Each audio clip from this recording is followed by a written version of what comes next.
Hello, and welcome to my presentation. Thank you for joining me. This is one of my favorite quotes and tends to keep me quite well grounded. It's from an 18th century British philosopher, David Hume. The life of man is of no greater importance to the universe than that of an oyster. When we look at the oyster-human comparison from this close perspective shown, it would seem impossible to believe that the oyster is as important as either of the humans we see here. But what if we were to compare, as Hume asks, from this perspective? How much more important does the human seem from here? We find that there is much more in common than one might think. The connection begins at the genetic level. They are both at the tips of their genetically connected trees, and at least one of them is still evolving to better adapt to its environment. The oyster shares so much more with the human than just DNA. They have been inexorably connected for over 1,000 years through the magical pearl. It is interwoven through the human culture from the adornment of royalty to the traditional Sweet 16 gift. From the Japanese coast and the enigmatic mermaid diver to the white linen cloth Emirati diver in the Gulf of Arabia, all the way to the pearl farms of Tahiti.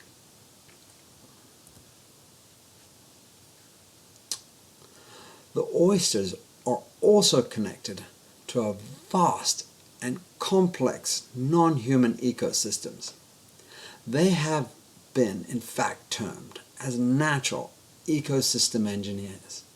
They act as coastal wave attenuators, mitigating erosion, can filter more than a gallon of water an hour, and their reefs are home to thousands of microspecies. Okay, this is not a commercial for the Save the Oysters campaign, and I don't believe at any point an oyster will evolve to script an opera. My point with this comparison is to show how it's all connected and interwoven. The sea, the air, the organic and inorganic all play a part in this ever-undulating stream of existence, and one does not have greater importance than another. The reason the oyster has survived for so long is that it has understood this flow and remained in equilibrium with all other interconnected parts of the ecosystem. Well, that's at least until the industrial human arrived. Speaking of the industrial human, we see a connection to oysters through the business of pearls. At the turn of the 20th century, during the Emirati's pearl industry prime, it employed around 80,000 people, and thousands of fleets would set sail from the region between June and September. There are hundreds of thousands of humans currently employed in the pearl industry that is valued at billions of dollars. This brings me to the purpose behind my presentation, to introduce the subject of business ecosophy. I must apologize for the Big Bang graphic, but I just could not resist. Ecosophy is a relatively new branch of integrated philosophy, first coined by a Norwegian philosopher, Arne Naess, in 1973, and more recently highlighted by a post-structuralist philosopher, Felix Guattari. In its most basic form, it takes any topic and views it through the lens of ecological equilibrium. the understanding that there are no parts of the ecosphere that are considered more or less important, merely individual parts of a grand organization working harmoniously. We know that the entire scope of our living, breathing planet is connected.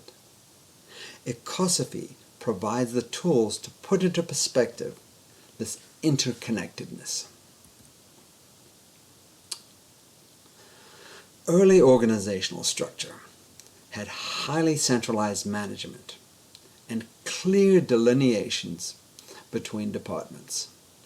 But what we have learned is that all departments within an organization are connected, and that solutions to finding opportunities and dealing with problems are connected across many business units.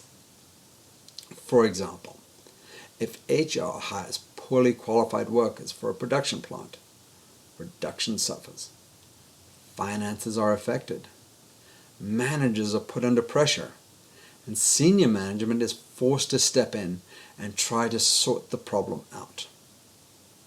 Sometimes, even having a small part malfunction can wreak havoc in a large system.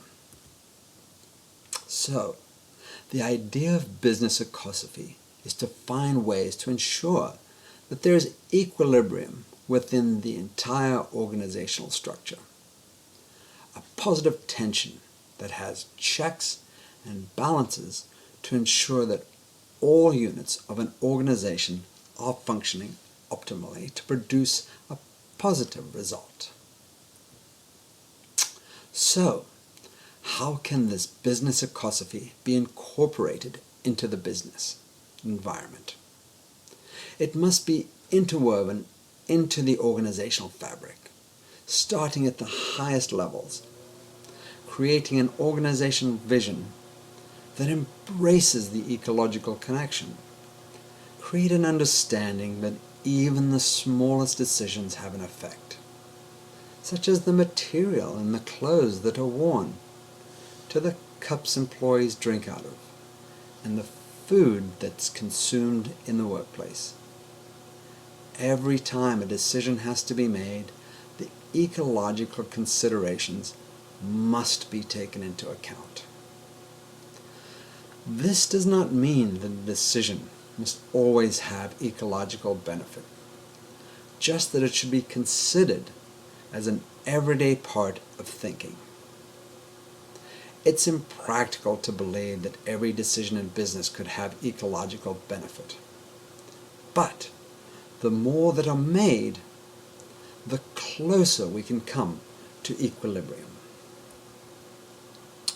What is being looked at is more than just financial outcomes. It also means that all those working within the organization feel valued and appreciated, creating positive and healthy work environments. Pushing even deeper, that the organization itself is in balance with the markets in which it serves and from which it is supplied. And finally, that the business is in balance with the natural world. So often we hear the cries for radical change, that an entirely new paradigm must be created. This leads to a great deal of dissociated behavior. But what if we were instead to take small steps in the direction to everything we already have? We have a physical and instinctive link to the natural world. From there, we should make decisions that honor that link. We are part of a unified cosmos consisting of all modalities of being, from rock to the heavens. It is very important that business decisions are made that enhance our ecological equilibrium. The changes have already begun, and the positive outcomes are all around. So the more focus we place on positively integrating into the natural world, the better the consequences will be, and the greater the momentum will shift towards a more sustainable future. Thank you for your time, and a happy Earth Day to you.